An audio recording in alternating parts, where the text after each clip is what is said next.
Good morning everyone. Happy Friday. Today simple lang ang araw ko doing some chores. Actually, I woke up early around 6 o'clock para lang magdilig ng halaman. Medyo malamig pa kanina. Supposed to be last night ako magdilig but it's too hot. It will gonna stress the plant. So, my husband told me just to water it in the morning. So, nag-alarm talaga ako para lang magdilig.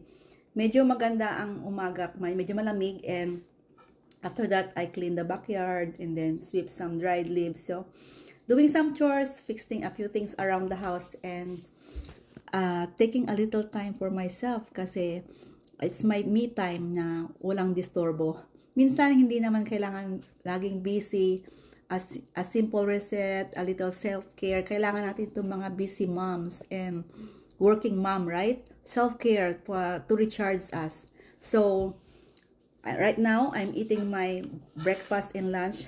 Sinabi ko ng breakfast and lunch brunch kasi I'm going out to go to laundromat. So, another washing of our big bedding. So, ganyan talaga ang buhay. It's my routine. It's not every week that I go to laundromat. Just every twice a month like that. So, hope you're having a great day. Happy Friday, everyone. So, it's hot outside. Don't forget to drink water, a lot of water, and protect yourself, like especially on your face. Protect yourself by wearing a sunblock. So, it's important for us to protect us. Self-care. It's part of self-care, diba? So, enjoy your Friday, and I'm heading out again to do some chores too. Do some errands after the laundromat. Bye. Have a great day.